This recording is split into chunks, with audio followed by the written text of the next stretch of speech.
right, everybody, welcome to lesson 3. Okay, so that means lesson 1, we took care of our brand name and our tagline.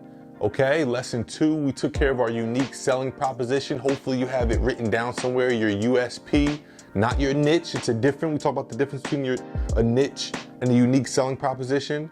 All right, so hopefully you have that down somewhere. Lesson 3, we're gonna talk about your business plan, or CPSI, both really, they're two separate things, but we want to talk about both of those in regards to you getting started and moving on to the next one, okay? So your business plan, everyone pretty much knows conceptually at least what a business plan is. Now, if you look below, you'll see supporting documents. You'll see that I have attached my very own business plan, which I think is pretty good.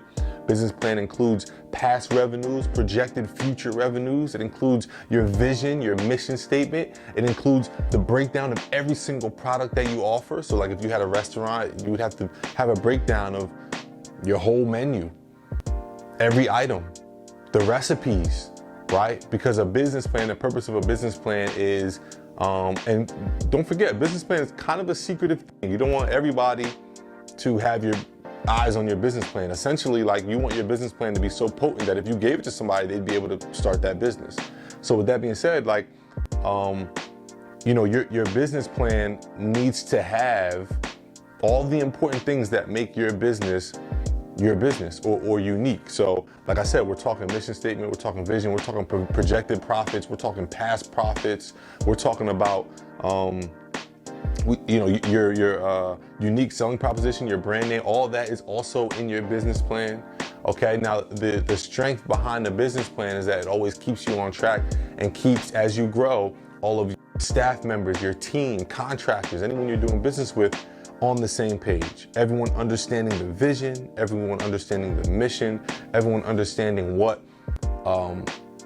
everything is going to look like when ran properly, when there is success. So like, I go back to the restaurant example, the reason why we want to have the recipes and the every single item is because the ultimate goal, or many people's ultimate goal, is to A, receive some sort of venture capital or funding from investors, right, to grow your business, or B, to sell your business.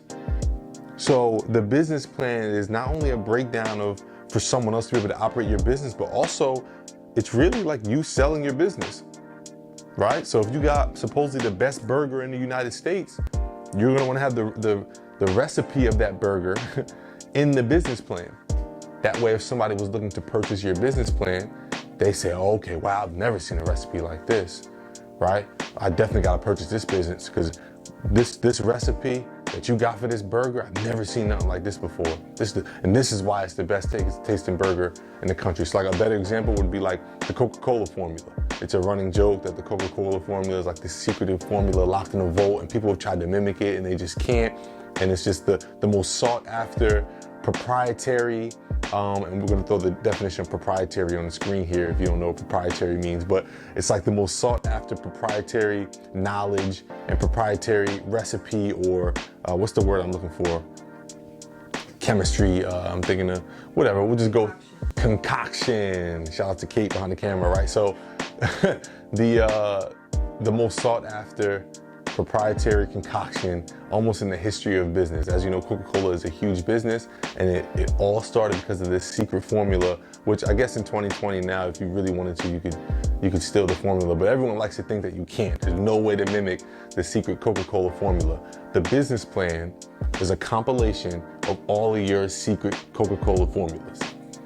A breakdown of every product that you have, right? A breakdown of every product that you potentially want to have, a breakdown of every partnership, a breakdown of every single way that you create revenue is all in one document called a business plan. Now, CPSI, let's work backwards. And if you don't know what CPSI means, CPSI, it stands for Company Product and Service Initiative. Company Product Service Initiative, and that's really what holds your vision and your mission statement. Okay, it states the goals of the business, not only financially, but within the community or in the world. Like, what's the goal of the business? It's to feed people and make them leave happy, right? I know Apple's is like to enrich lives, right? Like, so we want that kind of information in our CPSI. The business plan is a little more in depth, right? The business plan is gonna break down everything that I said earlier, just every little detail of the business. Now, in a later chapter, we talk about memorializing everything, right? To memorialize means make it a real thing, create a document, not just a note on your phone, not just a note in some notepad, right? But we talk about really memorializing everything and turning it into a document, a PDF, put your letterhead on it, and start creating a file for yourself, which we'll talk about in a later chapter.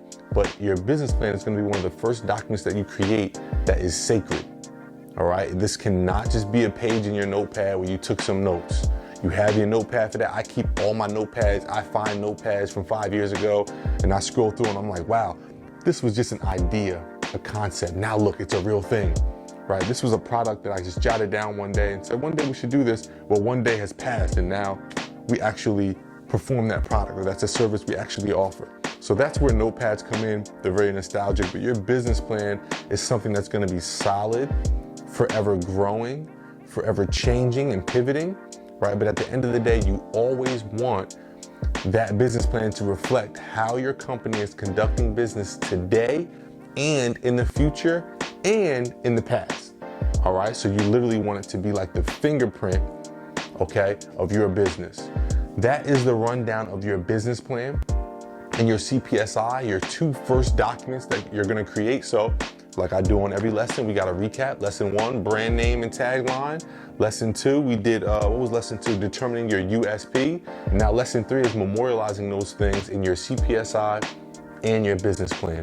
Very important. You just created or you're going to create your first business documents, put them in a folder, label the folder on your computer, a folder in real life, however you want to do it. But these documents are sacred and will be forever growing and will be your first business doc. Congratulations. Catch you on the next lesson. Peace.